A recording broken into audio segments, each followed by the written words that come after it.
Friends, आप पढ़ रहे थे चैप्टर इलेक्ट्रल पॉलिटिक्स, जिसमें हम पढ़ रहे थे इलेक्शन कैसे होते हैं हमारे देश में, कैसे एक कैंडिडेट है नॉमिनेशन फॉर्म भरता है, किस प्रकार से इलेक्शन कैंपेन चलते हैं, किस प्रकार से अलग अलग पार्टी है वो नारे देती है, किस प्रकार से पोलिंग बूथ पे लोग जाते हैं, वोट की काउंटिंग होती है, किस प्रकार से ईवीएम मशीन का यूज़ है किया जाता है इलेक्शन में।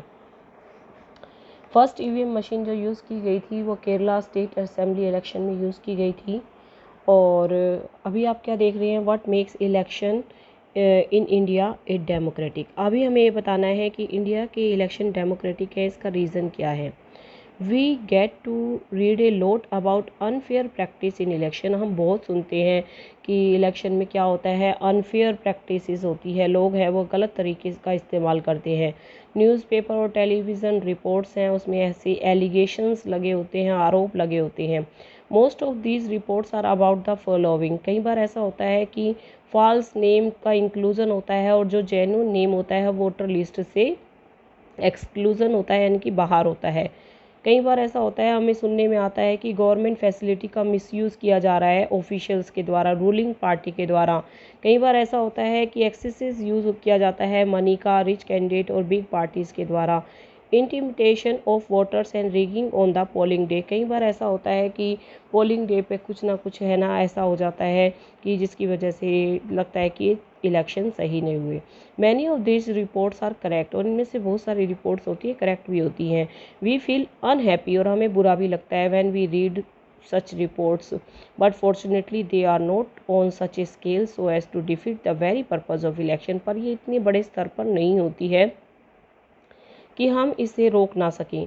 This become clear if we ask a basic question, can a party win an election. क्या कोई पार्टी है इलेक्शन जीतती है तो पावर में आती है, तो क्या वो पॉपुलर सपोर्ट की वजह से आती है, लोगों के सपोर्ट की वजह से आती है, या फिर वो धांधली माल प्रैक्टिसेस की वजह से आती है। This is a vital question. ये बहुत ही ज़रूरी जवाब है जिसका आंसर हमें कैसे मिलेगा। हमारे इंडिया के इलेक्शन डेमोक्रेटिक है, इसका सीधा सा प्रूफ ये है कि इंडिया के अंदर है independent election commission. Independent election commission एक ऐसी बॉडी है जो इंडिपेंडेंटली इंडिया में क्या करवाती है, इलेक्शन करवाती है। One simple way of checking whether election are fair और not is to look at who conduct elections. तो सबसे सही तरीका यही है, फेयर है कि नहीं है इलेक्शन, ये देखने का कि कौन इलेक्शन कंडक्ट करवा रहा है। Are they independent of the government, क्या ये गवर्नमेंट से इंडिपेंडेंट है। Yes, independent election commission independent है। इस पर ना कोई रूलिंग पार्टी का हक चल रहा है, ना ही कोई प्रेसिडेंट है वो चीफ इलेक्शन कमिश्नर को अपॉइंट करता है। पर आफ्टर अपॉइंटमेंट ना गवर्नमेंट इससे जवाब मांग सकती है और ना ही प्रेसिडेंट। आई बात समझ। और कैन द गवर्नमेंट और द रूलिंग पार्टी इन्फ्लुएंस और प्रेशराइज देम। नो, कोई भी गवर्नमेंट रूलिंग पार्टी इसको इन्फ्लुएंस नहीं कर सकती, प्रभावित नहीं कर सकती, प्रेशराइज नहीं कर सकती। दे हैव एनफ पावर, इसके पास बहुत पावर होती है फ्री और फेयर इलेक्शन कंडक्ट करने की। Do they actually use this power. Yes, ये हमेशा अपनी पावर का यूज़ भी करते हैं। कई बार देखने को मिलता है किसी कॉन्स्टिट्यूंसी में दोबारा से रीपोल करवाया जाता है, दोबारा से इलेक्शन करवाए जाते हैं जब इलेक्शन कमिश्नर को लगता है कि यहाँ पर सही तरीके से इलेक्शन नहीं हुए। The answer to all these question is quite positive for our country। our country election are conducted by, बिल्कुल देखिए लिखा हुआ है कि हमारे देश की जो इलेक्शन है वो कंडक्ट होते हैं इंडिपेंडेंट और बहुत पावरफुल इलेक्शन कमीशन है उसको कंडक्ट करता है।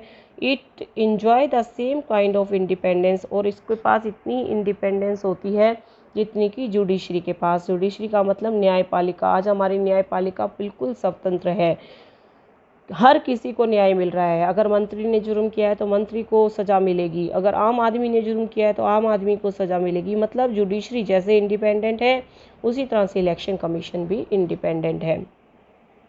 चीफ इलेक्शन कमिश्नर है, अपॉइंट किया जाता है प्रेसिडेंट ऑफ इंडिया के द्वारा।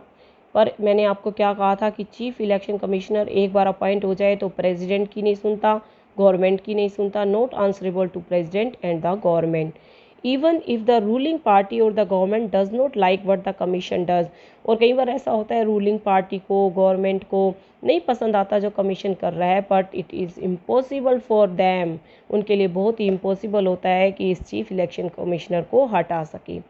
Very few election commissions in the world have wide ranging power. पूरे वर्ल्ड में देखा जाए तो बहुत कम देशों के अंदर इलेक्शन कमीशन के पास पावर है। हमारे इलेक्शन कमीशन इंडिया का जो है उसके पास क्या पावर है? Election commission decision on every aspects, her aspects पे डिसीजन ले सकता है। मतलब जब इलेक्शन अनाउंस होते हैं और रिजल्ट डिक्लेयर होने तक पूरा सब कुछ है वो इलेक्शन कमिश्नर की ही चलती है। इलेक्शन कमीशन है वो कोड ऑफ कंडक्ट यानी कि आचार संहिता इम्प्लीमेंट करता है, और कोई भी पार्टी या कोई कैंडिडेट इसको वायलेट तोड़ता है, कोड ऑफ कंडक्ट का पालन नहीं करता, तो उसको सजा भी देता है। During the election period election commission can order the government to follow the some guideline. मतलब गवर्नमेंट पावर का यूज़ नहीं करना, किसी भी गवर्नमेंट ऑफिशियल्स की ट्रांसफ़र ना करना, ये सब करना पड़ता है। अगर ऐसा नहीं करते तो इलेक्शन कमीशन है वो एक्शन लेता है। व्हेन ऑन इलेक्शन ड्यूटी, जब इलेक्शन ड्यूटी पे होते हैं तो गवर्नमेंट ऑफिसर है वो इलेक्शन कमीशन के अंडर होते हैं, नोट द गवर्नमेंट। जैसे आपने सुना होगा कि कुछ गवर्नमेंट टीचर्स की, गवर्नमेंट एम्प्लॉयज़ की ड्यूटी लगती है इलेक्शन में, तो वो सब किसके अंडर होते हैं? इलेक्शन कमीशन के, not under the government. In the last 15 years और so the election commission has begun to exercise all its powers and even expand them. Last 50 years में और आज तक इलेक्शन कमीशन है उसकी पावर में बहुत ज़्यादा इजाफा हुआ है। Very common now for the election commission to reprimand the government and administration for their lapses. मतलब अगर इलेक्शन कमीशन है, इलेक्शन कमीशन क्या कर सकता है कि सरकार से, गवर्नमेंट से या एडमिनिस्ट्रेशन से वो अगर वो सही तरीके से काम नहीं करती तो उनको फटकार लगा सकता है। When election officials come to the opinion that polling was not fair, जब इलेक्शन ऑफिशियल्स हैं उनको सुनने में आता है कि पोलिंग है वो फेयर तरीके से नहीं हुई बूथ्स पर, तो जो कॉन्स्टिट्यूंसीज़ हैं उन पे दोबारा से रीपोल करवाया जाता है। ये सारा इलेक्शन कमीशन की पावर है। The ruling party often don't like what the election commission does, but